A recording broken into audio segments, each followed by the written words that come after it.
Ever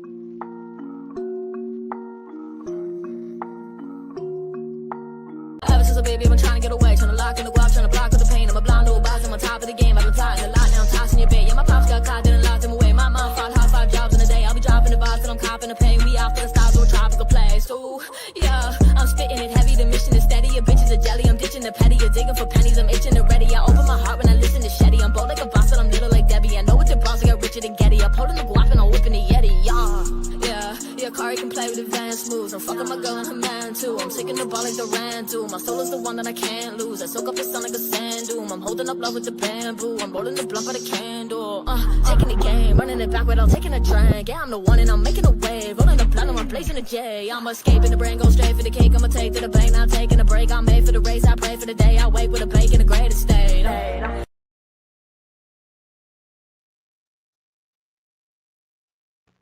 What is up, everybody? I'm Jay. That's Maddie. This is Yankee and the Brit, and we had some wild free agent frenzy go on, and there's more to come.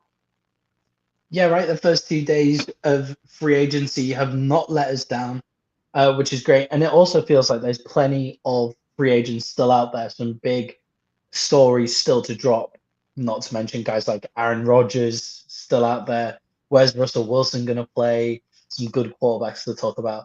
But we will get to that at the end of the show. To start the show, we're going to be talking about the biggest free agency moves that we've had so far, including the Joey Bosa move that just dropped with Joey Bosa going to the Buffalo Bills. We'll then be talking about our winners and losers of the NFL free agency so far. I imagine Jay is going to be quite happy in that segment. I'm just gonna put that forward as we go through. But Jay, I thought we could start with that big news coming out of Buffalo. Joey Bosa to the Buffalo Bills. What do you make of that move? Who does it benefit? All the right money. We did say that would be a good fit for him, but neither of us had him going there, right? And I was definitely convinced he was going to the Niners. I was 100% convinced he was going to be a 49er, but that's a great move. You lose Von Miller. You locked in your fucking receivers. You paid some dudes. You made some moves in free agency with Josh Palmer.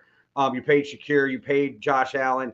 And you got to work on that defense. And I still think their secondary is a little sus, but that pass rush helps that right away. And the only question with Joey Bosa is, can you stay healthy? But it's 1 year, $12.5 million, not breaking the bank for a guy. I mean, I thought it was a great move definitely for Buffalo. We'll see how much Joey Bosa loves being in that Buffalo cold. Yeah, we'll see how the injury kind of fares with like being out of the warm weather. But at 12.6 million for 1 year, I think that's a pretty good deal, to be perfectly honest. I think like an elite pass rusher, especially when it comes down to playoff times, it's a great move for him for 12.6 million just and 1 year. You get out of it. If he's injured the whole season, like okay. The other person who I think this move is great for, Jay, is Gregory Rousseau. I think Gregory Rousseau is a freak athlete at defensive end. Like he's a great athlete at defensive end, great body for the position. And Joey Bosa will be able to show him kind of like take over from Von Miller and showing him kind of the dark arts of the defensive end position as well. And I think it's a great move for Joey Bosa, really, because I mean he barely has to play. Like realistically, he can be injured. He can sit out those reps and just come back for the playoffs. He's in that really good position to come back in for the playoffs and chase that ring. Whereas when he was at the Chargers, due to their lack of defensive line depth, he needed to play for them to play well. I actually think this is a good move for the Chargers as well. The fact that they got rid of him. I know it's not a trade. I know they'd already done this by releasing him, but they get $25 million in cap space off the books. I feel like that's a good amount of money for where they're at. They're not at the position where it's adds elite defensive end who will be selective of his play time. They're at the position of building that depth and building on top of the kind of solid foundation that they've got last season. So they'll get much younger at the position. So this seems like a good move for everybody involved, to me, and an exciting one as well. The other big news dropping kind of late today is DeAndre Hopkins has gone to the Ravens. Jay, what are your thoughts on DeAndre Hopkins to the Ravens? Okay. Like, it doesn't move the needle for me. D-Hop's not D-Hop anymore. He is now DeAndre Hopkins again. At Father Time, he'll still catch anything near him. He'll help in the red zone. But I don't think that was ever their issues. They got Likely and Mark Andrews. And, like, it seems like it's just another that type of, I know they're tight ends, but that type of big-bodied receiver. So, Possession I mean, he is helps. He's a good addition, but I don't think he's going to change life in Baltimore. And I don't think, like, he's not going to become Lamar's number one target. Yeah, he's, as you say though, like Mark Andrews, he is that target that Lamar kind of likes. Like, he showed for the Chiefs, he still runs a good route. He's maybe like the down the field stuff is kind of, the go route is kind of taken out now for D-Hop. It doesn't really exist, but that's not really how the Ravens play ball. The Ravens, they play Isn't possession. that part of their problem though? Is that not how they play ball? Yeah, exactly. Like, you feel like Zay Flowers and Rashad Bateman would be their deep threats as well. So I wonder if they have D-Hop there to run those short intermediate routes at the wide receiver position. It then frees up Zay Flowers and Rashad Bateman to maybe progress a little bit further down the field as well. I think that their offensive line was okay last year as well. And if you want to throw the ball deep, you need a better offensive line too. So we'll see how they progress with that too. But I agree with you. I don't think this particularly moves the needle. If it didn't move the needle for the Chiefs, I doubt it moves the needle for the Ravens. I mean, but if you're talking about a number 3 receiver, D-Hop is solid. I'm just, at that point, I mean, it's not a bad signing, but it doesn't make it like life-changing at all. Yeah. And now watch, you'll have 1,000 yards and have the winning catch in the Super Bowl or some shit after we say that. Yeah. So I suppose, like, saying it like, so obviously the Chiefs, when they brought D-Hop in, the plan was to have Rashee Rice, Xavier Worthy. Now, with Xavier Worthy's allegations and stuff like that, now the Chiefs don't have him either. There's no charges He's been acquitted. There's no charges. Right. Cool. They found out that she's trying to extort him. Oh, sorry. I rescind and apologize. Attacked him, asked if the police asked if they wanted to press charges. He said no. She said yes. He got arrested. DA dropped it, and she was like the instigator attacking him. So I just want to help clear that kid's name, because these guys get beat up enough for the shit they do. I apologize. Sorry, no Xavier Worthy. I'm sure he doesn't. I'm sure he watches the show routinely, but I apologize. So for them, but where they got to with that season with Rashee Rice going out, D-Hop kind of had to take that position. So maybe you're right. D-Hop at a third wide receiver role behind Zay Flowers and Rashad Bateman is a big deal for them. And Rashee Rice is still going to get suspended. The Chiefs. I'm surprised that the Chiefs let D-Hop go, to be honest. At $6 million with their wide receiver room problems. They re-signed Hollywood Brown, though, I believe. So yeah. So they have Hollywood Brown as well. I forgot that Hollywood Brown came back from the injury list. They've had so many problems with wide receiver, but and they'll draft somebody. Yeah, definitely. And but with the Ravens, I'm not sure how much this moves the needle, but it's never bad to get a veteran wide receiver with like that kind of talent into the building for only $6 million. They could still end up with a Stephon Diggs.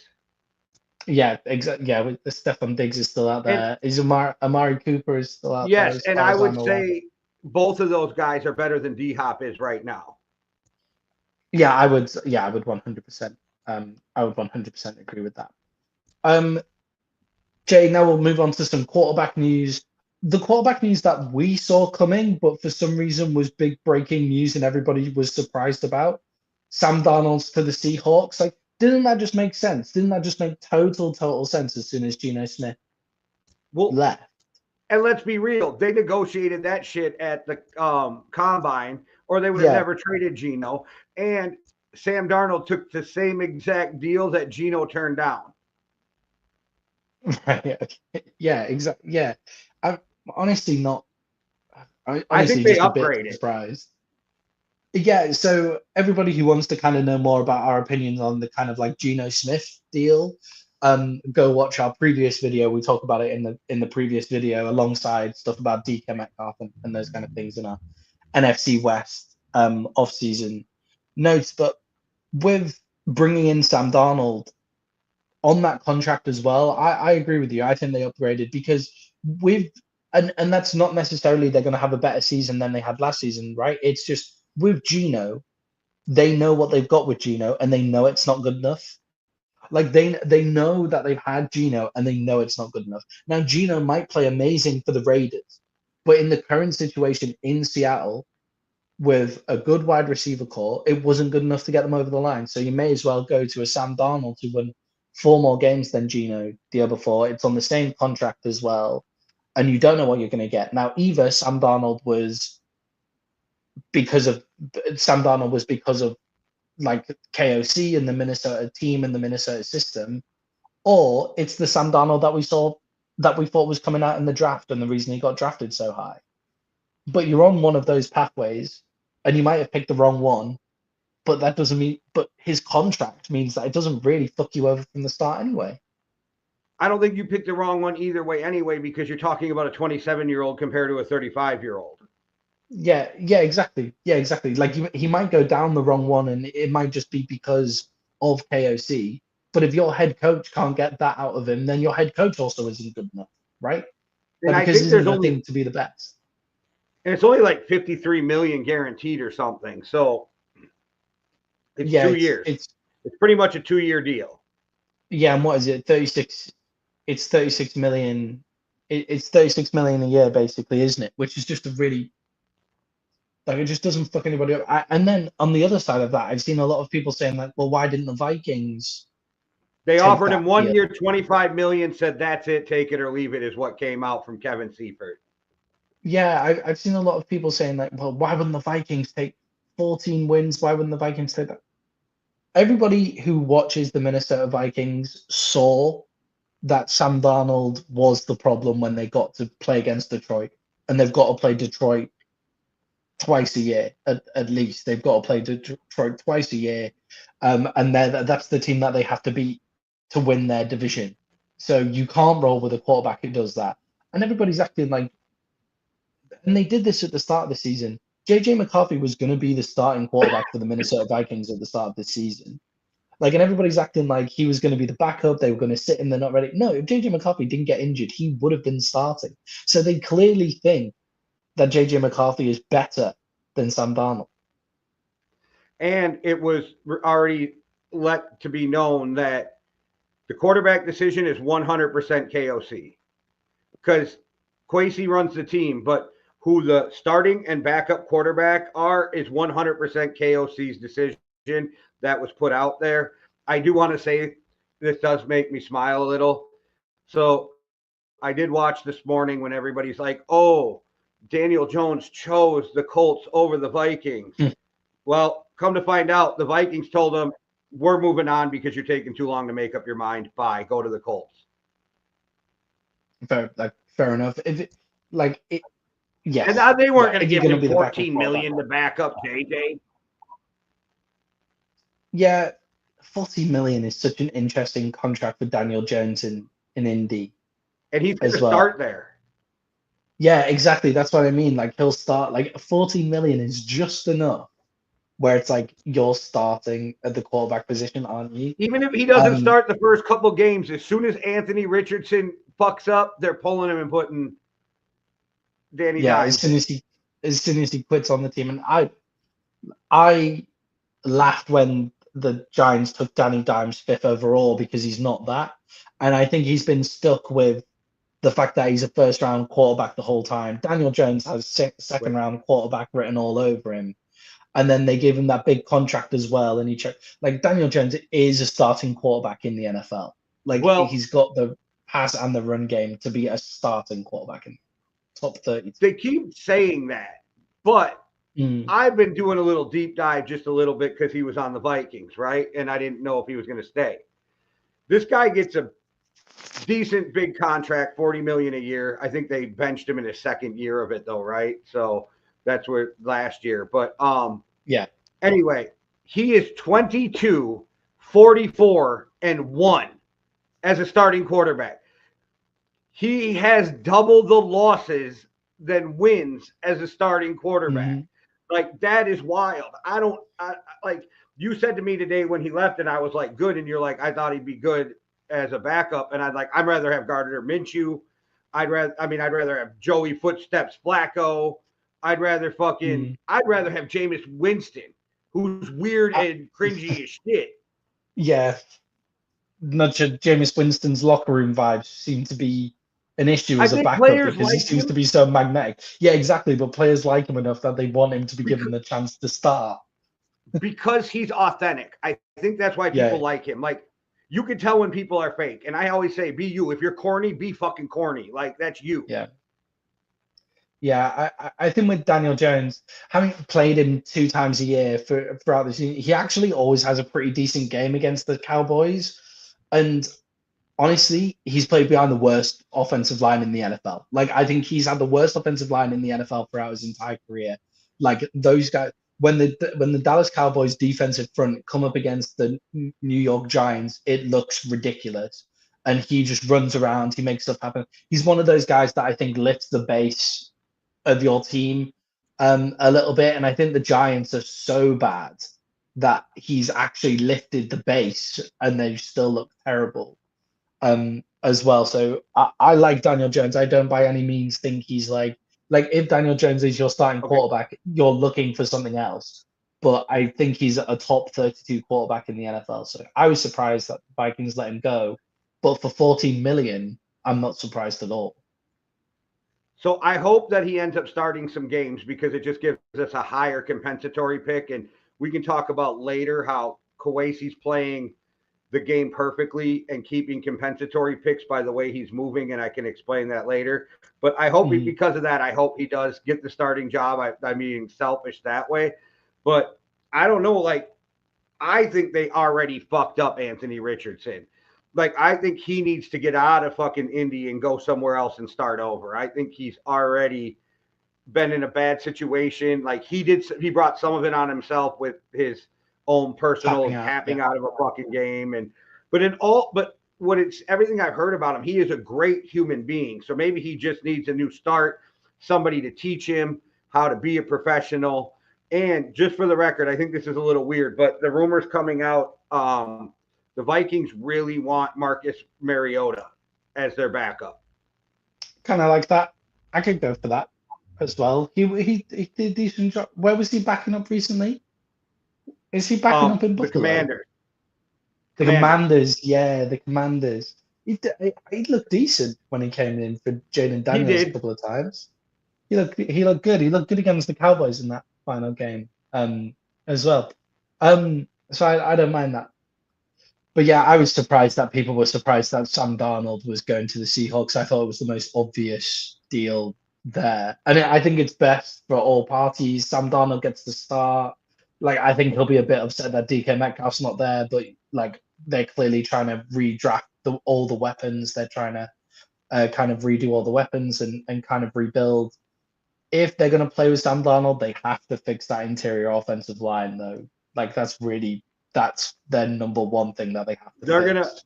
They're gonna call us and trade for Bradbury because they just take all the Vikings leftovers. So yeah, we're going to trade Bradbury with the moves we made. So yeah, the Vikings of the West. The other big quarterback moves, Jay, and you can call it big or whatever, but the other notable quarterback move is Justin Fields going to the New York Jets, which I actually had listed as one of the more surprising moves, actually, because a lot of what was being spoken about was that the Pittsburgh Steelers were going to keep with Justin Fields and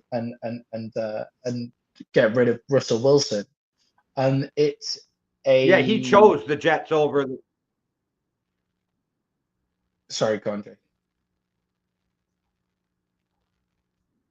No, I was just saying yes because he literally chose the Jets over. He had the choice, and he chose them over Pittsburgh. So that's wild to me.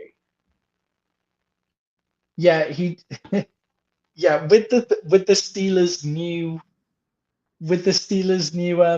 new weapons as well compared to the Jets weapons. But the one thing that I would say there is he did play with Garrett Wilson at Ohio State. So he played with Garrett Wilson at Ohio State. So maybe they have a good connection and he wants to go back and play with a wide receiver that he knows and those kind of things. The other thing is maybe he's a bit salty about being benched. Like that could also be it as well. Or maybe he doesn't really like Pittsburgh that much and wants to be in New York and those kind of things as well. I'm just I don't trying know what to Pittsburgh offered him either. yeah, exactly. I'm just trying to look up the contract here. But But Jay, this what seems do you very think? obvious to me. It seems very obvious to me what the move was for the Jets. Let's go get a guy that's going to help us go get Arch Manning. We are going to go get a guy who is going to make us the worst team in the NFL, and we are going to go get Arch Manning. Yeah, I mean, to be fair to Justin Fields here, he went 4-2 last year. Like he had a winning With a record way last better year. team.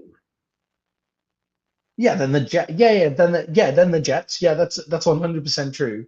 But I thought he looked better last year than he had in his previous seasons. Now that's not saying a lot, and I think he lost that kind of like explosive playmaking stuff that he had where all the rest in Chicago, all the rest of his play was terrible, but then he every now and again did these plays that made you think that there was something there. But for the Steelers, he kind of went, oh, we'll just get rid of that complete top end entirely and we'll just raise the floor just a little bit. Just a little bit we'll raise the floor.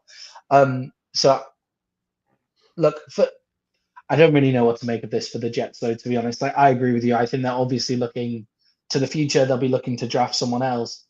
I do think that Justin Fields is a good guy, like a good leader, like a good culture guy, and stuff like that. And I think he does raise the floor to a certain level. But what they're going to be doing is running a very simple offense and playing a lot of defense next year. And I think they're getting the culture right under their new head coach as well. And he's going to get murdered. Justin Fields, yeah, they could do with maybe sorting out the offensive line a little bit there for him as well, couldn't they? Yeah. Jay, a huge move You're going to here. see Aaron Sorry. Rodgers is going to go to Pittsburgh. Aaron Rodgers is going to go to Pittsburgh, and you're going to see the difference in what Justin Fields to Aaron Rodgers is. Yeah, sorry, that's where I was trying to go with that actually, is where do the Steelers go from here? Do they keep Russell Wilson? Do they go to Aaron Rodgers? And I think it's the one place for me where Aaron Rodgers actually makes total sense. So there are other teams that Aaron Rodgers is getting floated out for, like the Vikings keep on getting spoken about. I don't see the point in that. I don't see why that would be. What I don't see why the Vikings would do that. It feels like it would just be doing it for the sake of doing it. There are a few others that have been mentioned. The Saints I saw, but the Saints can't really afford him either. Who's the other one?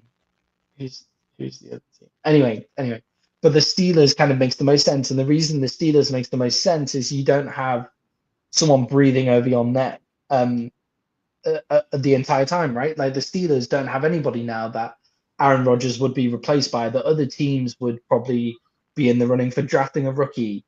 And immediately, like if Aaron Rodgers is bad, then he'll get replaced and those kind of things as well. So I think it makes the most sense. Do you think that would make a huge difference for the Pittsburgh Steelers, Jay?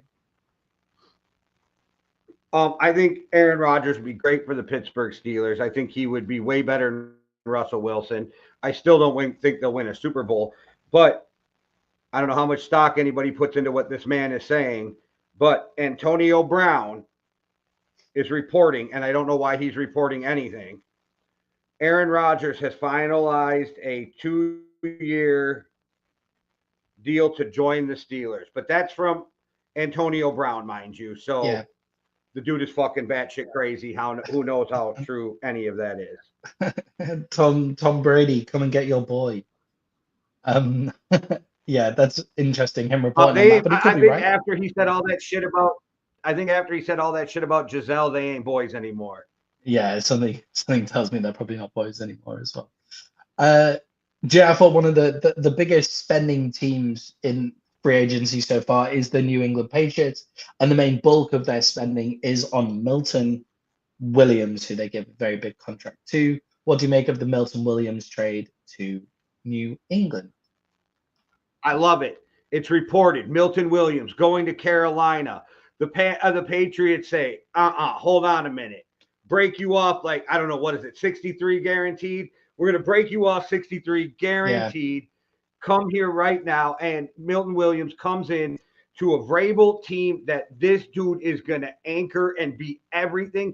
And if you look at what the Patriots are doing, they're bringing in guys from good cultures.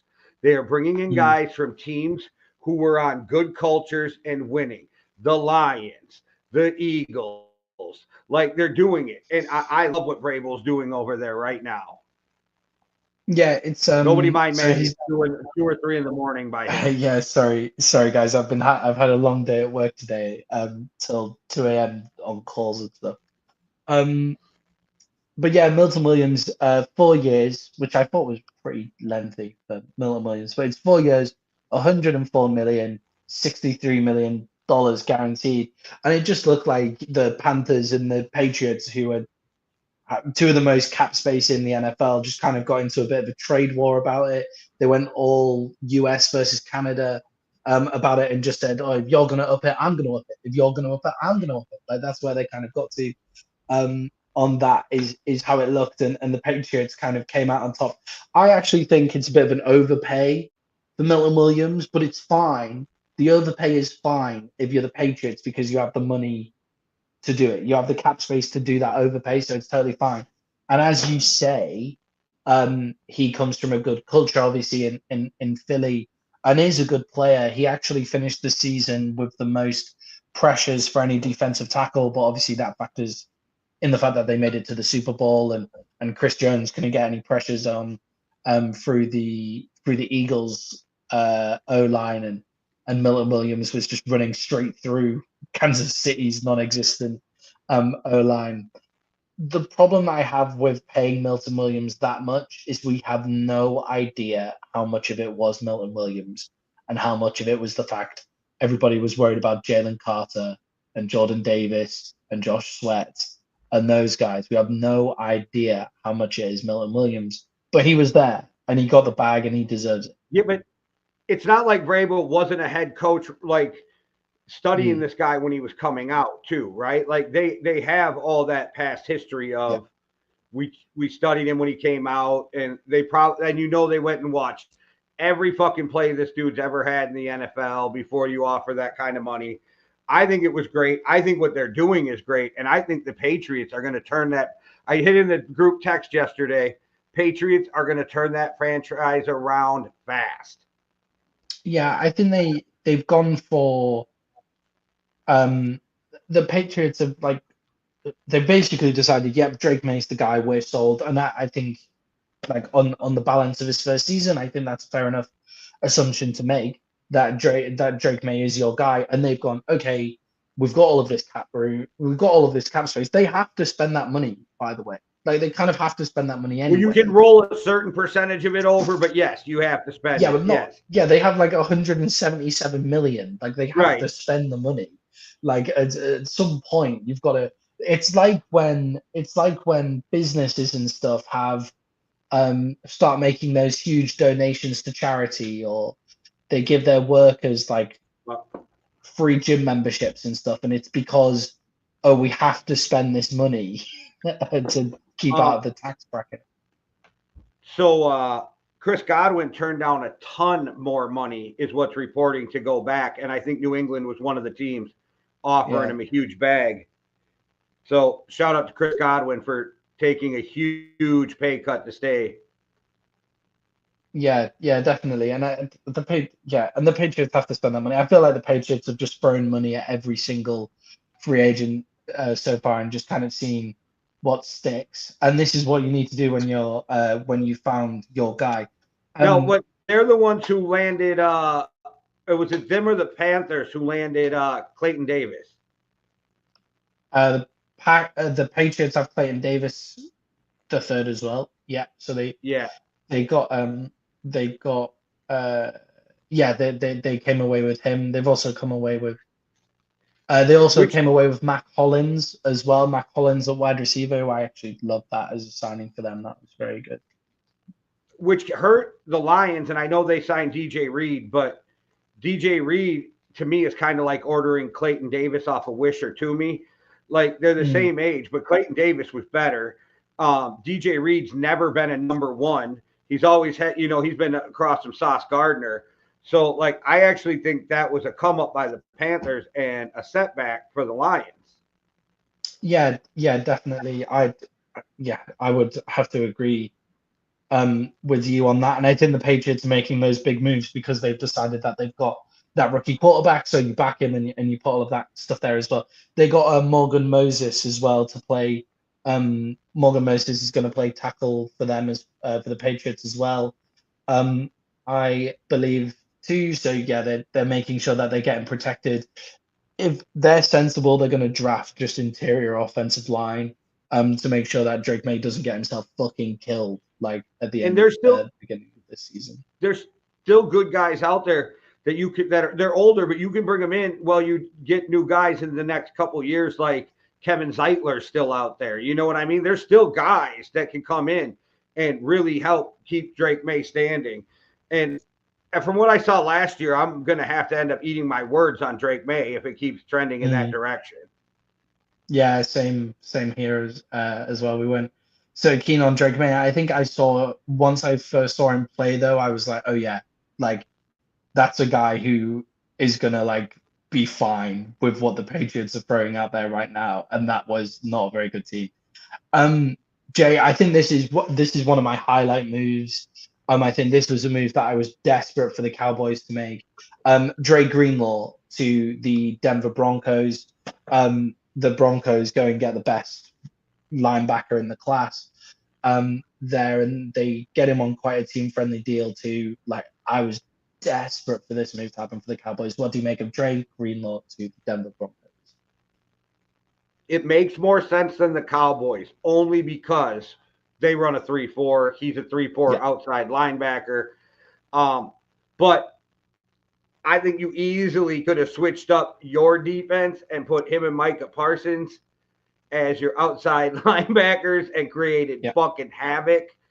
So, but I sent you that fucking meme, but it's true. The Cowboys haven't paid somebody more than $6 million since 2015 in free agency. Greg Hardy. Oh yeah, the Cowboys don't do anything in free agency. They get billed like they're going to do everything in free agency, and then they don't do a single thing. I think Greenlaw, though, to me, is one of the best outside linebackers in the NFL, and I think it is huge for Buffalo. I mean, the Broncos. Yeah, Denver. The Broncos. Yeah. I think the Broncos might be my highlight.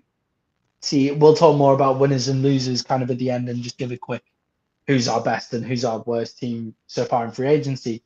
But Denver are definitely in the running for that for me. They take Dre Greenlaw and they also take Talanoa Hufanga. Hufanga obviously coming off a injury, but can fucking fly. Like, and when he was playing for the 49ers, he was a scary safety to go up against. He comes back off his injury. He was one of those guys that was linked to like 15 teams. Yeah, like that's how good he was. Like, anybody who needed a safety, it was like, we're gonna go get Hufanga first. The Vikings don't even need a safety, and he was linked to the Vikings for a while. I'm like, because it's almost guaranteed that Harrison Smith's coming back. So I'm just Denver every single year seem to attract some big free agents, and I always wonder why that is. It must be, right, because I imagine Colorado is so beautiful. Denver is so chill. I It's amazing. Colorado, Denver area, fucking, it's amazing place. So I would love to sit down with some NFL players and find out like if the city matters to them. Like it must do, but you like how much does it matter to you? Like Does how it? much does the city matter to you and things like that? It matters on how much you've already made, right? Like, Yeah, because if you're going into like Greenlaw, this is his third contract, right? So, rookie, you got paid. Now you can make a better decision on quality of life, right? Type of shit. I would think that has something to do with it. yeah, it must have something to do with it. I just wonder kind of how much, because you would imagine Denver are offering the same as everybody else. You would imagine like the agent is going and saying, Denver have offered this, can you match it? Can you up it to other people? So, this is a question I have for you.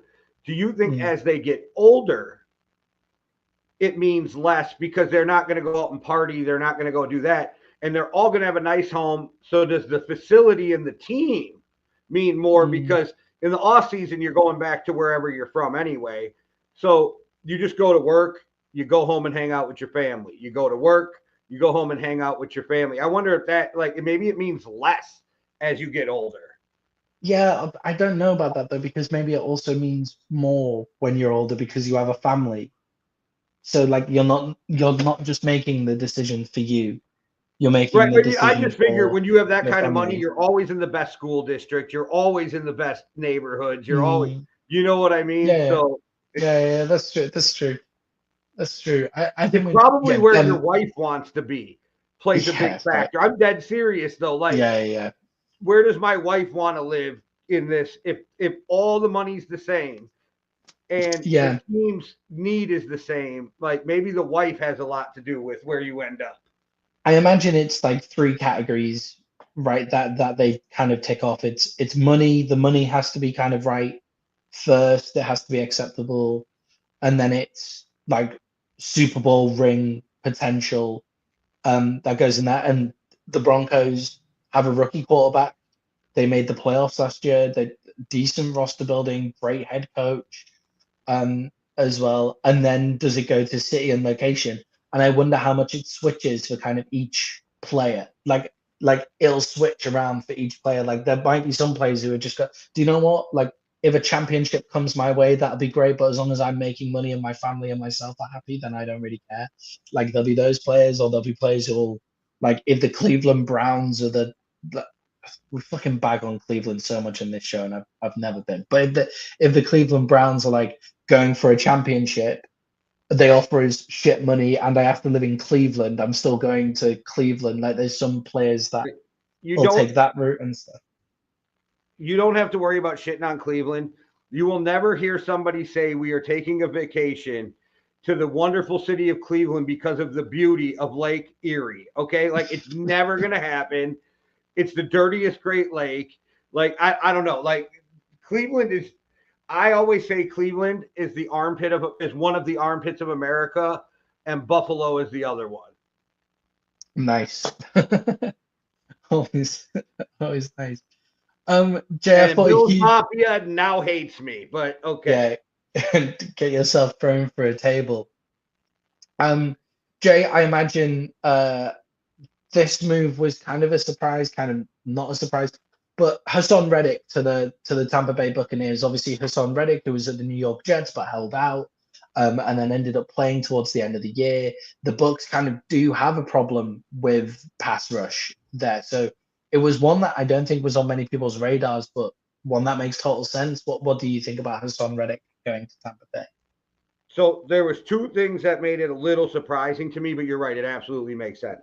One, where the fuck did the Bucks come up with the cap money? That's what I, Mm, and they kept Chris Godwin, and they weren't doing the greatest in cap going into this, but they figured it out because we had talked about how there was so much dead cap from when they won the Super Bowl. But yes. I also do not understand how Atlanta didn't offer this dude like 20 million to come there. They need pass rush so bad that I don't know why like how a team like Atlanta didn't just overpay. Yeah, and um, The What is it, Falcons have obviously 14 picked up million? Leonard. Yeah, 14 million. That's a Obvi steal if he plays good. It's a steal. Yeah, and obviously the Falcons have picked up Leonard Floyd, but Leonard Floyd is a different type of pass rusher to Son Reddick. Like the way I see Leonard Floyd is like Leonard Floyd kind of cleans everything up.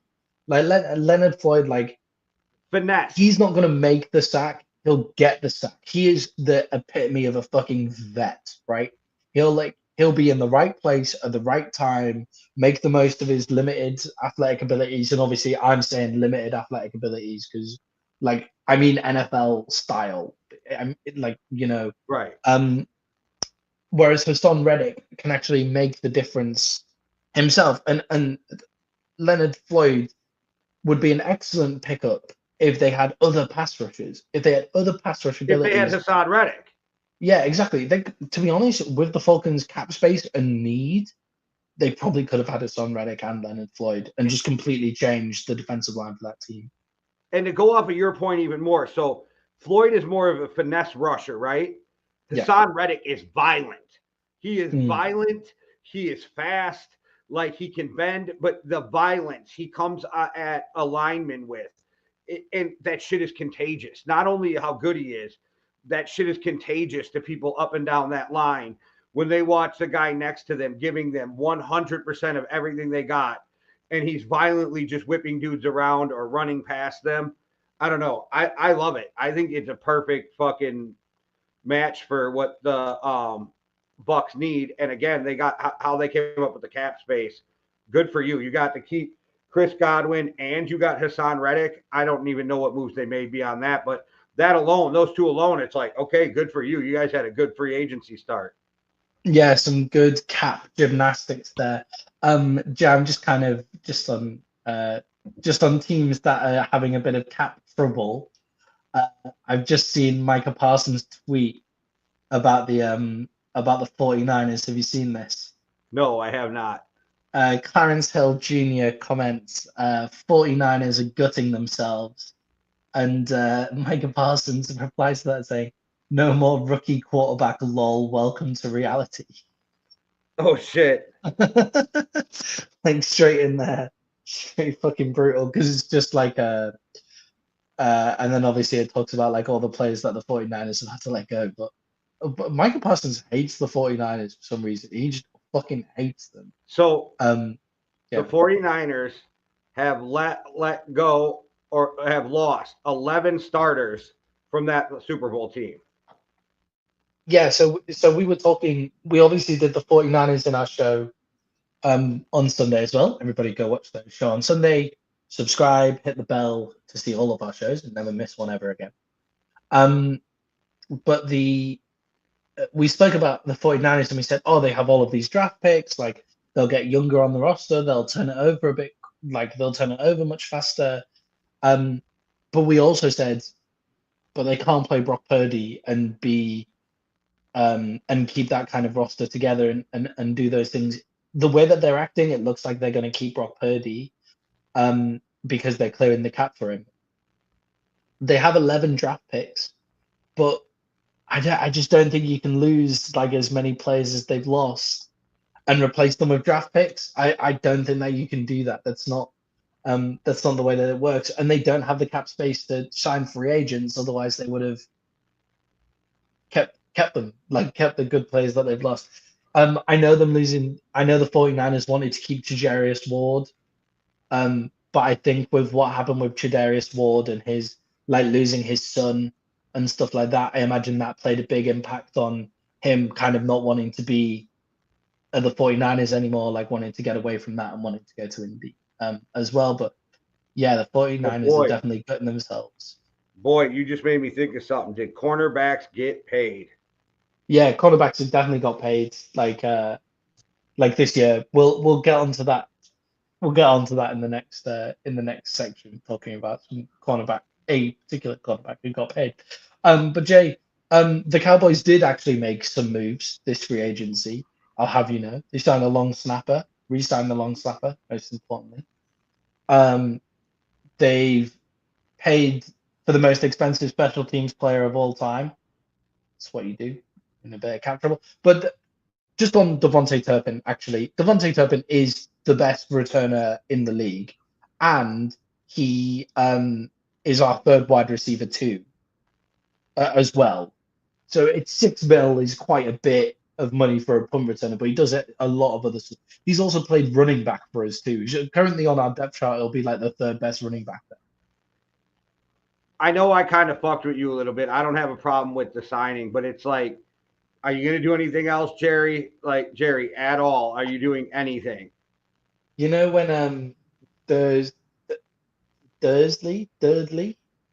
you know when Dudley and Harry Potter like is hitting on the glass of the snake, Oh, telling him to do something. Do something. Do something. That's why that's Jerry Jones currently with all Cowboys fans. But he did do something. He signed Javonte Williams. That was your second Harry Potter reference of the show. I am proud of you. You're so welcome, man. That's what we do here. There's Yankee and the Brit. There's Harry Potter stuff everywhere. That's honestly Americans who come to the UK. They just do something called the Harry Potter Trail, which is like you just go to like all the different locations that Harry I would Potter's do that. filmed. I would do that. Like you can go to all of these cities and you'll hear an American and they'll Can you have take me to Diagon Alley? Diagon Alley is there. Is it a real alley called Diagon Alley? It's based on a real alley. That's in York. It's the Shambles. Okay. I live 5 minutes from it. Right. Like it's there. But yeah. Sorry, everyone. The Cowboys did sign Javonte Williams, running back who played for the Denver Broncos. Okay. And they also signed Solomon Thomas, which is a defensive tackle who, when I was seeing all of the defensive tackles that were getting signed, Jay, I was losing my fucking mind. Like, I was sat there just like, oh, look at what you could have had. Like, look at what we could have had. And fucking Minnesota Vikings over there just taking all the defensive tackles. And we came away with Solomon Thomas, which is a shame. But I do think that yeah, but he said, which is a shame. Oh, yeah. I do think that we upgraded at running back though, which was important for us to do. And especially because it seems like Rico Dowdle is leaving. Jay, what do you make of the Cowboys, kind of what they're doing so far?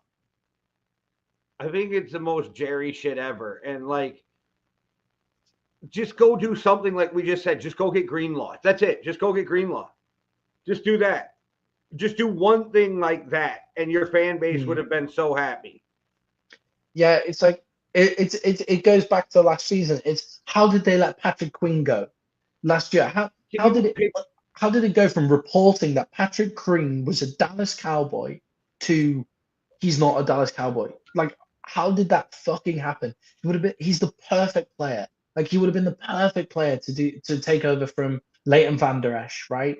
Like, that would have been perfect, but we didn't get him. And it just happens again and again and again.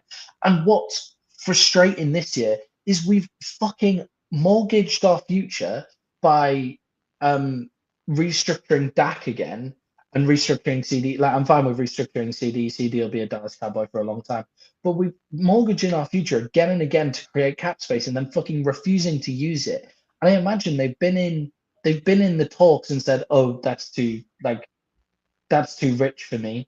That's too rich for me. Like, why is Jonathan Hargrave not a Dallas Cowboy? It just makes too much sense for him not to be a Dallas Cowboy. And he's gone to the Minnesota Vikings. Sorry, everybody. That was my rant. Go on. What do you make of the Cowboys stuff apart from just Jerry Jones? Okay, you guys draft well. You don't do the greatest developing, but you draft well. The coaching is always a question mark, right? We're always questioning the coaching. You this year more than me because I don't think Schottenheimer is as bad as everybody thinks. I don't know how good he's going to be, but I don't think he's like the worst coach in the world. And like, you listen to Dallas fans, they think they just signed the dude who's never coached a day in his life. But you got talent, so why not supplement? Okay, the best teams, this is all I'm going to say, the best teams draft well and then supplement through free agency. And I had Jerry misses the boat on the supplementing through a free agency. And I don't know if it's because Jerry doesn't want to put all that guaranteed money in escrow, because like there was like almost $1 billion of guaranteed money given away in the first 2 days. So like, I don't know if he doesn't want to like do that, or if he is just so set on drafting and developing. But I can tell you, I watched you guys win 3 Super Bowls, should have been 4, by using the draft and free agency. Yeah, exactly. It doesn't make sense. And what do they think? Dion was drafted there? Like, come on. Yeah. Like, I mean, fucking who was the crazy fucking D tackle that always got arrested? He's bipolar. Fuck, I can't think of his name, but he's a Hall of Famer. Like, they traded for him. Like, what are we doing, Jerry? You lived through this. Yeah, it's endlessly frustrating. Just while we're talking about this, Rap Sheet has tweeted out that the Dallas Cowboys have given Peyton Turner, a defensive end for New Orleans Saints, former first-round pick defensive end, a $3 million deal to come play for us. And it's just like why would just like first-round picks? He's just got, if he sees the term first-round pick next to a guy, then he'll just draft him. And it's like first-round pick, but has done nothing in the league. I'm all for the bargain shopping. Kwesi does it and comes up with good guys. But you also have to be willing to spend on the Jonathan Gennard and the Andrew Van Ginkel last year and like everything they have already done this year. Like, you got to be willing to do both. And Jerry's not willing to give up big money. And I don't understand it. Like, get fucking Micah signed already and you would free up. I read something like if they would sign Micah already, that they could free up like a ton. I don't remember what it was, but it like was another 20 mil or something. Yeah. Yeah. It's like ridiculous. And you know you're going to sign him. And the longer you wait, dude, if you would have signed him a month ago before, I mean, do we not think Myles Garrett's contract's going to play into what Micah wants now? Yeah. Mike has probably gone from a 30 mil, 35 mil contract. Like what did JJ get? Whatever this, like something similar to 35 with 3 years guaranteed. Yeah. Yeah. So something similar to what 3 guaranteed. Yeah. Yeah. So he's gone to something similar to what JJ got, to something similar to what Myles Garrett got, and fuck it, it'll be something similar to what Jamar Chase gets if they don't hurry up. If Jamar Chase is going to push it again. And they need to hurry up. They need to get that. If the free agency, TJ Watt's negotiating right now. He might go over him. Yeah. If the free agency started, and it was Micah Parsons signs a contract for the Dallas Cowboys, that would be a successful free agency. And then it's all the bargain shopping around it and all of that kind of stuff. Like, okay, that's fine. I can live with that. But we just haven't got anything, and we've actually got a roster that can win right now, like with just a few good additions, and it's incredibly frustrating just to not do anything. Jay, a team that is doing loads, and the player that I've highlighted is Jonathan Allen, going to the Minnesota Vikings. Obviously, I would have loved Jonathan Allen to be a Dallas Cowboy as well, and you guys have not only got Jonathan Allen, it also looks like you're going to get Jonathan Hargrave as well, so fuck you guys.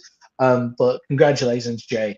Go off on the Minnesota Vikings. And here's the greatest thing. Both of those guys don't count against compensatory picks because they were cut, not fucking walking away on free agency.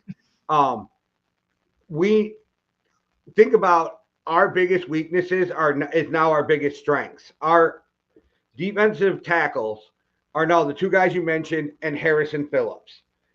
Plus Jahir Ward, his kids still come back, and they got Rodriguez last year, so they're good at D tackle. They upgraded that offensive line. We went and got us a little center with a side of Will Fries, 5 years.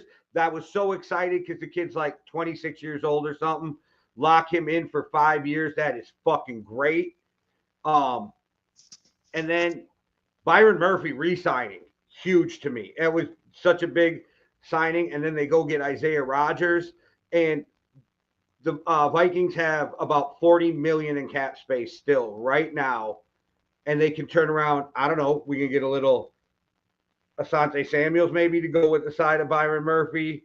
I mean, what are you going to do? I know Kawasi could fuck around and roll 20 of it over. I wouldn't even be that mad. But he can still go and add a couple people. And what makes it great, now the draft matters, but the draft doesn't matter to fill needs. Like it doesn't, you just take the best player available. You make your team better because this was a 3-year plan. He's been dumping this money. And at 4:00 yesterday, I wanted him fired. The only thing we had was Isaiah Rodgers. We didn't. Oh, and we had re-signed a couple days ago, Aaron Jones. But I wasn't hearing Byron Murphy, Will Fries, Jonathan Allen. I wasn't hearing nothing. I was getting fucking pissed off. I was ready to fire him. By the time I went to bed, he had signed Byron Murphy. So I'm like, all right, Kawasi can stay. I woke up this morning and he had Will Fries and Jonathan Allen. And then I hear about Hargraves right after. I'm like, give this dude a 12-year extension. Like, give him a 12-year extension. I went from wanting him fired to like keep him forever. I'm like, dude, Brian Flores got to be walking around with a smile. And I love that they went and did everything they could to keep JJ protected. They're like, we're going to get a new center. We're going to get a new right guard, which were awful. This was our weakest points. And now they're going to turn around and trade Bradbury and get another draft pick to go with the few we got to make it a little bit better. Yeah, so obviously this window makes a lot more sense as well if you highlight the draft strategy that the Vikings are going to have, because you guys don't have any picks. You have some of the least amount of picks. We have 4 right now, and yeah. There's something weird, like we still might get one from the Steelers. I don't know what, because we traded somebody, but it had to do with playing time, and I don't know. Yeah. It might, but if it is, it's a 7th, so it doesn't really matter. So that's why I think if you can get like a 5th for Bradbury, I'd be happy. Yeah, exactly. So you pretty limited on picks, so you just go fill the holes with free agents because you actually had that cap room and that kind of stuff as well, and then you just pick best player available with those picks. The Cowboys have actually got like 4 compensatory picks as well this year. So the Cowboys they don't sign anybody; they just let them walk, and then you get compensatory picks. That's why, like, if you look at Kawasi, he played the game, so he signed 2 guys who were released. He signing your own guys don't count against that, so Byron Murphy doesn't. Then you take Isaiah Rodgers, like him and somebody like Johnny Munt are going to cancel each other out. You know what I mean? And Cam Bynum will probably cancel out fucking Will Fries, but they're still looking at like 2/3 for Sam Darnold and Cam Robinson. And then if Daniel Jones starts, you're getting a 4th or a 5th from him if he starts at any time in the year. Like they could end up with 3 or 4 compensatory picks next year and still have filled everybody in free agency. That Cam Robinson work was very impressive from Kawasi, actually. Cam Robinson coming in to cover and then going away and getting a compensatory pick for him. That's like just... Yeah, and you gave up a 5th and you're going to get a 3rd. But you got to wait a year. And you got someone to cover as well. Like it's pretty impressive.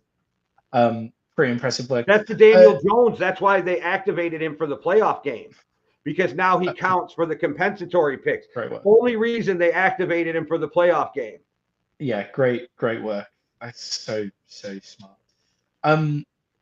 Jay, for you, I think one thing we haven't mentioned is any trades that came out on that day, and I think there's one trade that we need to highlight. Probably the most unexpected move for me of the whole thing. Laramie Tunsil getting traded to the Washington Commanders from the Houston Texans. To be honest, for me, I think this is... Before you go on with that, also when in your response, tell me how you feel about them gutting their whole offensive line, because it is crazy to me. The Texans is insane. Yeah, for Laramie Tunsil, for the Commanders, I think this makes total sense. Like what they give up. They give up quite a lot, but it's for one of the best left tackles in the league to protect your new rookie quarterback. It's a position of need for the Commanders as well. It also means that Cosme can stick at right tackle, not have to move over to left tackle. as well. So it makes loads of sense. Makes loads of sense for them. Like you're not going to get a better left tackle for next season than Laramie Tunsil in the draft. For next season, like I'm sure, like if you project them out and stuff, then maybe. So really worth it there. What I don't get the Texans doing it at all. Like I don't understand the Texans making this move. Their offensive line last year was an outstanding left tackle and then no one. Like that's what their offensive line was, and now it's no one. Like, was it Laramie Tunsil was playing too well and making everybody else look bad, which made them feel bad? Is that what it was? Is that why you trade him away? What are you getting for what is it? 2 second rounders and 2 third rounders or something It's like that. it's a What are you second. getting? It's a second this year and fifth, and it's a third and a fourth next year. But they're also giving you this. The Texans are also sending this year's fourth back to the Commanders. Like, so you literally only picked up 3 picks for Tunsil. So it's literally you picked up a second, a third, and a fifth. Yeah, Laramie Tunsil, if you ask me, it appeared on nobody's radar because nobody thought about it. But if you ask me how much the Texans would receive for Laramie Tunsil, I would have a first round pick in there. Like I'd be like, yeah, the first round pick is their only good offensive lineman, and it's one of the best left tackles in the league. Like, yeah, offensive line, first round pick all day, and they haven't got that. It feels like the Texans did this thing of like just building up the depth, building up with just second, third, fourth round picks, building up, and then they exploded when they found CJ Stroud and they got really aggressive. And then last season it didn't work out for them because the offensive line was just all completely wrong and there was big injuries at wide receiver. And now they've gone back to that passive second and third round stuff again. Like I don't get it. But Jay, what do you think this does for the Washington Commanders and give it a little bit on the Houston Texans as well? Yeah, I think it was great for the Commanders. Protect your investment. The Commanders are making moves, though. The Commanders want to be contenders, and you can see it, and they're ready to start trying to win right now with Jaden Daniels. So I love what they're doing. I think I was caught off guard. I don't think it's the craziest thing I've seen. We can get to that, but it was one of the it was more shocking. I couldn't believe they traded him. And then if you go back and think about what the Texans gave up for him to begin with, under Billy O'Brien, that was a ton. And I just don't know, like, what is your plan, Houston? What are you doing? Your guards are awful. You fucking get rid of your fucking left tackle. Yes, he had a penalty problem. Yes, he got called for holding a ton last year because he had to try to got both guys. He's blocking about 3 people. Like like he's trying to block the guy he's got, which is usually the best pass rusher on the left, right? So, and then you got him trying to help the guard in the middle. Like, it just didn't make sense. And the only thing they were good at last year was running. Like, they could not pass block for shit. Yeah, it blows my mind from a Texans point of view. I just want to know what they think they're going to get with those picks. Like, that's what Laramie Tunsil locker room issue, like, possible, as well. Obviously has some questionable behavior, but hasn't really done anything since then. They have 3 second-round picks. Maybe they have, because they have the Vikings too. So maybe they have some plan to, like, move around, or maybe they think because this draft is so deep. But we've touched on this. You brought it up. The tackles that are deep are, like, a lot of them are projected to guard anyway. So you can definitely fix the inside of your line. But what do you do on the outside? I have no idea. Yeah, where are they projected? Cam Robinson? Maybe they're going to sign Cam Robinson. Yeah, but that still doesn't make sense like, Cam Robinson's fine, but that doesn't make sense to downgrade. Well, if you figure I can get Cam Robinson and fix the interior line in the first and second round, then we fixed it by trading off Laramie Tunsil and signing Cam Robinson, maybe, is the theory on that. Yeah, If they don't end up with like Zeitler or something too at guard, it doesn't make sense. Like, what are you doing? it's like they don't. So they don't pick. They don't pick until the 25th pick in the first round, right? So the guys that you're getting around there are like your Josh Connolly Juniors. Tyler Booker would be a great guy for them to pick up. He's the best. He's the best out and out guard. In the draft, obviously, that's not including tackles that are projected to be guard. But you're not getting like your left tackle in this draft, 25th overall. Like that's not happening. Um, and then the picks that they've got, are good. Like they've got three, as you say, they've got three second rounders. So I guess you can definitely fill out, like But you where can do the definitely fill out Commanders your pick? interior line. Where do the Commanders pick? The Commanders is, well, the Commanders in the second round is 61. Okay, So because the Vikings pick at a pick before, or the Texans. So all three of those picks are in the like. 56, 58, and 61. Yeah, like okay, yeah. I don't know what they're doing. I don't know what It's they're the doing. bottom. It's the bottom of the second round as well, which you can get guys there. And as you say, there's loads of depth in the interior offensive line. And if they kept Laramie Tunsil and just had the two second round picks, like at the end, then that would make loads and loads of sense. But they haven't done that. So They yeah, are I don't get. so weapons heavy and big guys weak. Like they are so Yeah, depleted. So it's weird. They're almost building in the opposite wrong way. yeah, they're yeah. It was like they're so close. I remember watching a thing basically about like uh I can't remember. It was two like fucking podcast bros and stuff, which I know like we're two guys on a podcast, but what I mean is like Joe Rogan wannabes and stuff, and they were talking about how uh like they were talking about how like capitalism has failed and all of that kind of stuff, and then they went like because of the central bank, because of central banks being Marxist socialist, and I was like, guys, you were so fucking close. You were so close. You were there. You'd done it. You'd done it, and you were so close. That's what the Texans are like. The Texans got all the right answers. They kept on going. They were on the right path. They were like, we need to fix our offensive line. Maybe we need to trade away a few players to fix our offensive line. And what did they do? Oh yeah, let's get rid of our only good offensive lineman, like to make the pick so we can fix our offensive line. You were there. You were so close.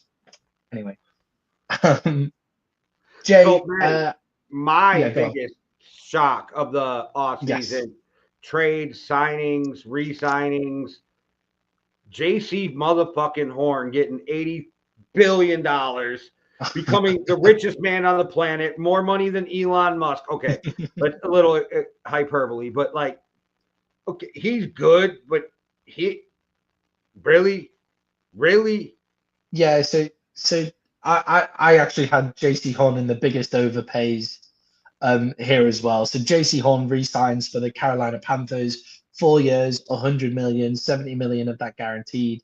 Like I suppose that's 70 million guaranteed over 4 years isn't crazy, I guess. But JC Horn, I haven't seen it. I haven't seen it.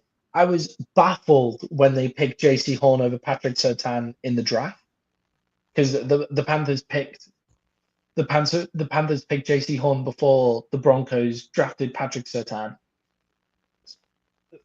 Like which JC Horn has been nowhere near Patrick Surtain, and then he doesn't look like one-on-one on an island corner at no point. And when you watch him, he makes huge mistakes, like a lot of the time.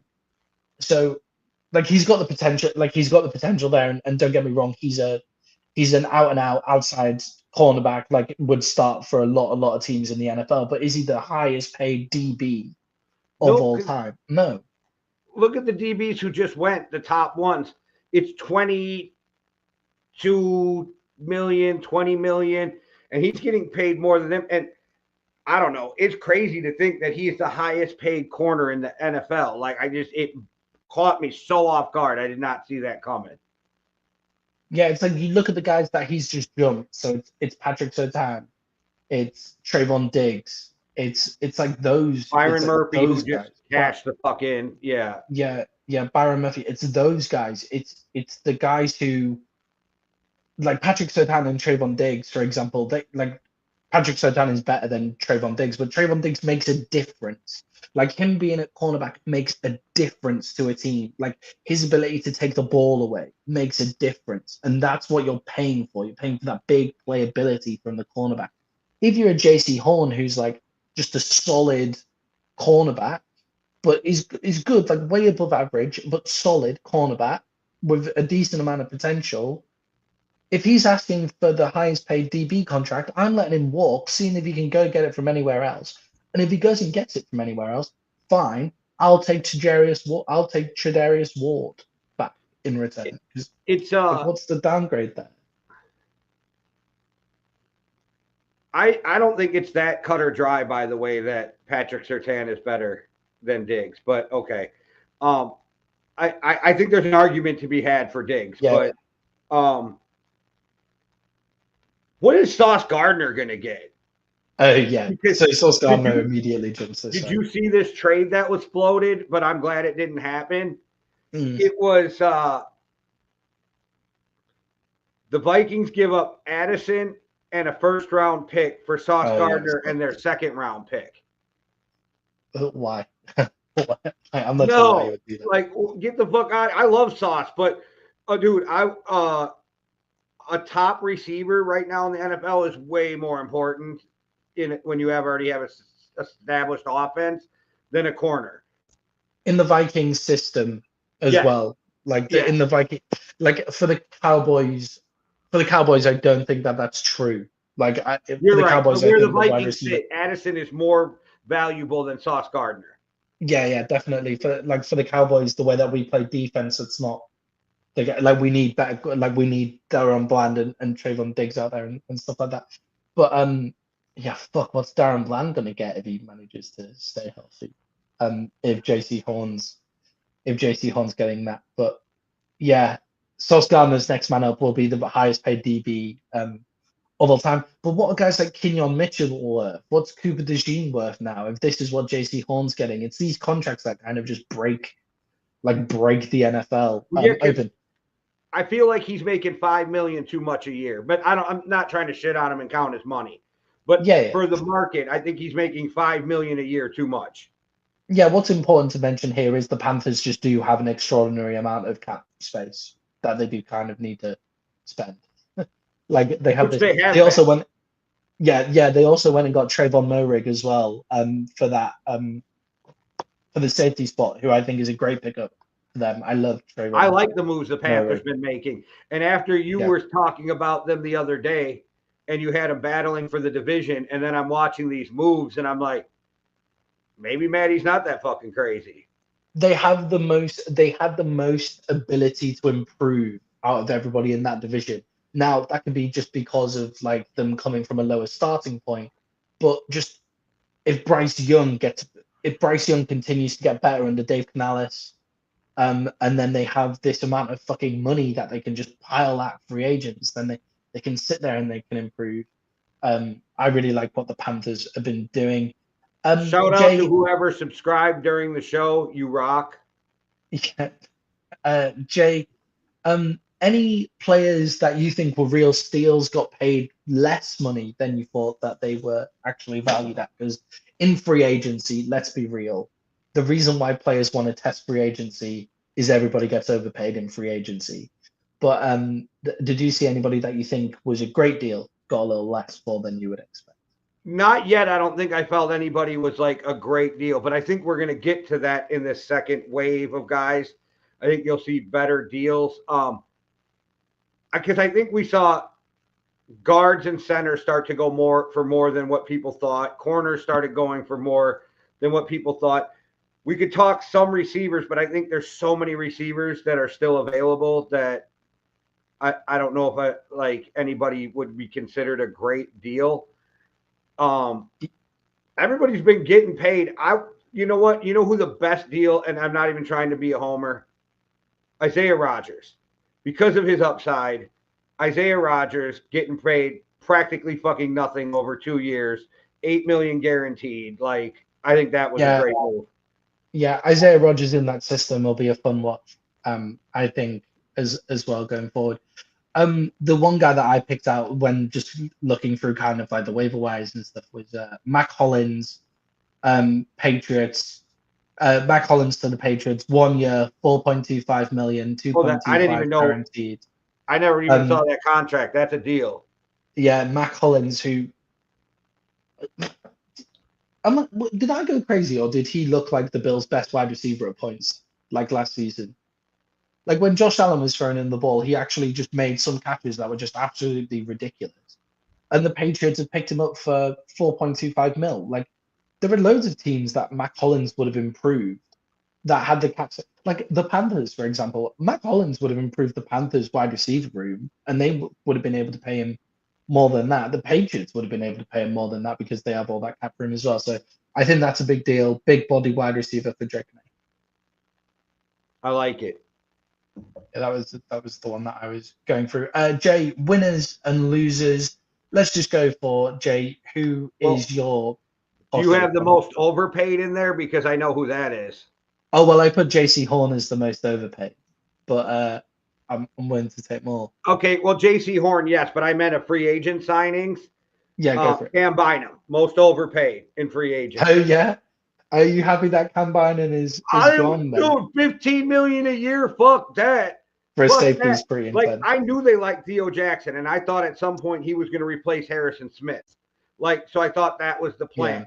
But $15 million a year for 4 years, $60 million for Cam Bynum. Like, you had 2 interceptions, bro. I mean, you played good, but you had 2 interceptions, and I wasn't going there with that. So when I saw what he got paid, I was like, okay, that was. Yeah, I really want the Vikings now to take Malachi Starks in the first round of the draft. I think that would be that'd be a great pick for them because then he comes in to replace Harrison Smith. That's the game there then to replace Harrison Smith. Because of your free agency work, you can just go for shit like that in the draft. And I know with Jay Ward coming back healthy, and they liked him before he got injured last year early. He was a rookie last year. That they were more likely to let him go with the Theo Jackson signing. I was kind of hoping they figured out a way to keep him until I saw that number. I literally thought he was going to get like 8-10 million a year, and they were like 15. I was like, holy fuck, okay. Yeah, 15 is pretty crazy. 15 puts you up with some pretty elite safeties. Double what Harrison Smith made last year. Yeah, that puts you. Yeah, 15 at safety is ridiculous. Yeah, okay, that's a big overpay, as well. But Jay, just moving on to our winners and losers. Jay, who are the biggest? Which team is the biggest winner, and which team is the biggest loser in what's been going on? Okay, Homer me, Vikings, big winner.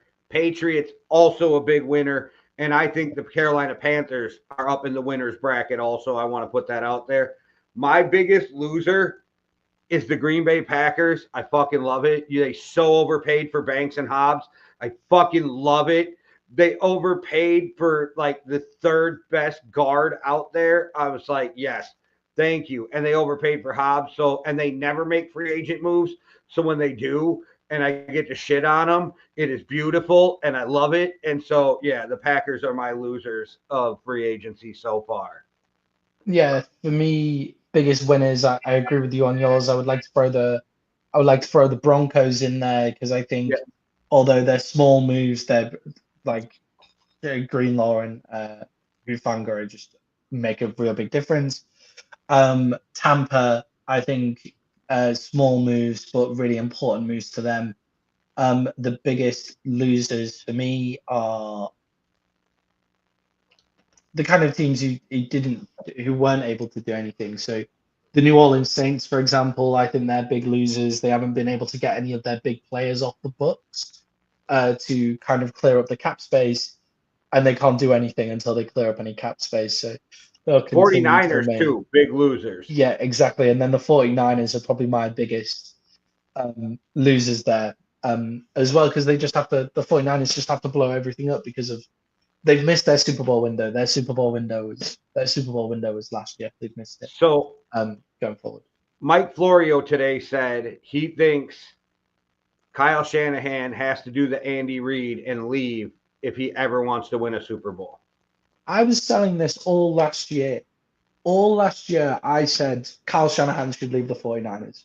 Like, my overreactions last year were Kyle Shanahan will not be the head coach of the 49ers in 2 years' time. And the reason for that is sometimes the same voice is just bad for you. Like, it's not like that. It's not that they're a problem. Like, they're good for each other in ways, and they're bad for each other because they clearly can't make it. So I was saying what we found out over the last year is they're very dysfunctional. Jed York is a problem as an owner, and Kyle Shanahan covers up. Like, his coaching is so good, it covers up for a lot of the dysfunction. So he needs to go to a stable franchise, and he'd have a better chance. Andy Reid had to move on, and I'm not shitting on the Eagles now, but back then the Eagles were kind of dysfunctional at times with the T.O., the McNabb, all that shit. So Jeffrey Lurie finally found the right GM.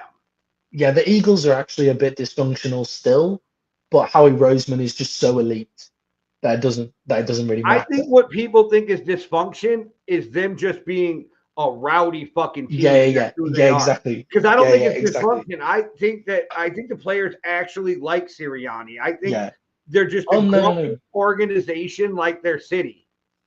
Yeah, I think they like Sirianni and stuff. I think just like obviously the noise can like I feel like we get a lot of noise out of Philadelphia and we you get a lot of noise, but do they feel it's noise? I don't think they feel it's noise. Does it get in? Yeah, does it get in? I suppose that's true. But I think they're just a gritty fucking team that doesn't like. They're like, we're gonna go out and play. We're gonna whip your ass and fuck everything beyond that. Yeah, and just for the 49ers, look at the teams that have been good for the 49ers since the year 2000. It's the team under Harbaugh and it's the team under Shanahan. And outside of those two coaches, they've been terrible. Like they since Bill Walsh. But literally Steve Mariucci. But literally since Steve Mariucci. Yeah, they've been terrible. So that's clearly a problem.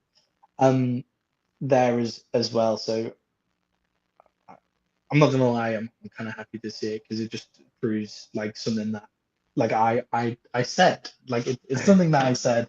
And as a Cowboys fan, I don't like the 49ers. You can go back and listen. Yeah, I'll go find them. But their Super Bowl windows I think is at an end. So I think that Kyle Shanahan should leave the 49ers, go somewhere else. And I think it would be better for the 49ers as well to get, like, if they get the right guy in, they could get someone from the Shanahan tree to stay, like to come in and stuff as well.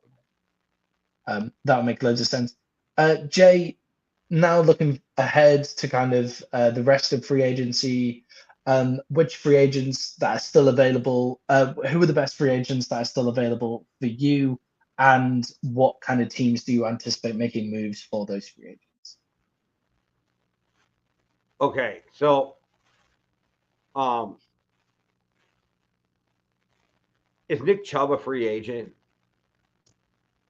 No, I don't. Somebody tweeted that earlier today, and I didn't remember ever seeing that he was a free agent, so I think they're crazy. But my top free agents left are Kevin Zeitler, guard. I think he's older, but he can come in and play.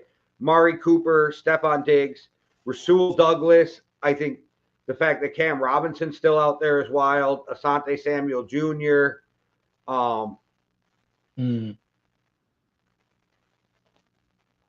I think Becton's still out there too. I don't think he signed. Joey Bosa's gone. I had him on my list. J.K. Dobbins. Why is he not a Cowboy already? Yeah, how's he not a Cowboy? There's some guys out there that I'm just like, what? How is this person not a Cowboy? Already. But Asante Samuel is one of those guys that I'm like, how is he not? Like, the Cowboys lose Jordan Lewis, and it's like, okay, we'll just pick up Asante Samuel. That'd be an elite replacement. We've got younger at that position if we take Asante Samuel. it'll also be quite funny because do you remember the first draft that we did, Jay? And in the second round, I was jumping up and down. Nick Chubb is a saying, free agent. he is. He's on no free agency boards that I've looked at. Well, this says Nick Chubb to join Dallas Cowboy in free agency would be the right move. I'd be happy with that, but I didn't know he was a free agent. How the fuck? he's not a single free agency board that I've looked at. But yeah, it looks like it. Okay, cool. Well, okay, cool. He's a free agent as well. Yeah, why is he not? Why is him or J.K. Dobbins not a fucking Cowboy already? Yeah, they've gone for Javonte Williams, haven't they? But I feel like that we still only have 2 running backs if Rico Dowdle's because Rico Dowdle's a free agent then as well. And I mean, do you do that if you're planning on taking Ashton Genty at the top of the first round? Yes. Yeah. Just in case you don't get him. And are you upset if you have 3 really good running backs? Yeah, exactly. I would take him. I would take any of those guys to be Dallas Cowboys straight away. Another player that's been linked very closely to the Dallas Cowboys is Amari Cooper as well, actually. Amari Cooper coming back to Dallas. I also think that makes a lot of sense. Basically, everybody is sending everyone to Dallas at the moment, and Jerry just isn't awake to it at all. No, and there's still some guys that are really good left that are gonna, be the second wave. I know people have Rasul Douglas above Asante Samuels, but I don't because Rasul Douglas is old. Yeah, I love Asante Samuels. I'll be keeping Asante Samuels in high regard as well. I hope he becomes a Cowboy. But are you seeing him map to the Vikings? Is he getting a lot of Vikings love at the moment? Do you think Keenan Allen will find a team, or do you think he's just going to have to retire? No, Keenan Allen will find a team. Keenan Allen did enough last year to suggest he could do a job. It's just he's a 3rd, 4th, 5th day of free agency pickup. Maybe he's a guy that people want health people to come in for. And how about the Vikings backup quarterback could be Mac Jones? Ryan Tannehill. Yeah, I don't hate Mac Jones as a pick.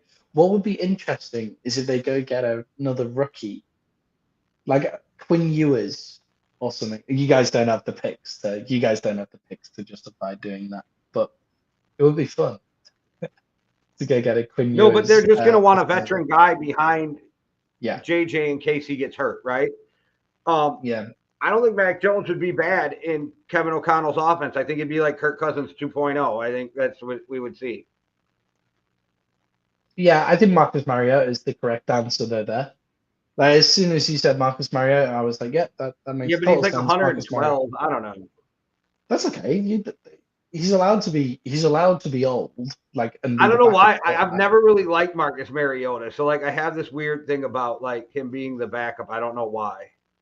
Yeah, I don't know. It's personal. Him. If you can play, I've never met the guy, and it's personal. I don't know. It's like it's weird. If you can play behind Jaden Daniels, you're all right with me. Calais Campbell is still out there. Should be a shame. He's got a. Surely he's like 112 also. Oh, he's actually 112 though. Like surely he'll be retiring this year.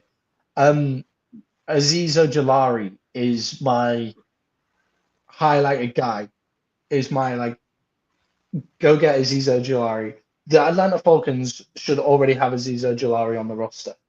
24 years old, lightning pass rusher, really great in just pass rushing downs. Only 24. Azeez Ojulari. That's my guy. Yeah, I don't know why Kawasi ain't got Asante Samuel on this Vikings team already too, but like that's. Yeah, like I know they like Beckman, and Beckman's coming back from an injury, but like we still gonna need another corner. Can we just go get us Asante Samuel? And then once he gets released tomorrow, this is my prediction: Cooper Kupp to the Vikings, mark it down. wide receiver 3 in Minnesota. Yeah, that makes total sense as well. Like that makes a mad amount of sense. Like Cooper Cup, I think could go to a lot of places. The Texans would make a lot of sense before they got rid of their entire offensive line. As well, or like the Cardinals, I think would make a lot of sense for Cooper Cup to go to. Looking at that, But for Cooper Cup, you already know the system. Yeah, exactly. Like you want to go to a McVay adjacent guy out there, don't you? That was his offensive coordinator too while he was winning a Super Bowl. You know what I mean? And who would? And if you know you're not a number 1 anymore, do you not want to play with JJ and Jordan Addison?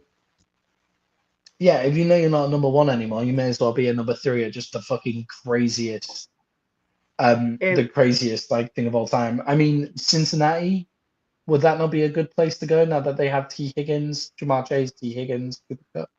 I guess it would, but I keep thinking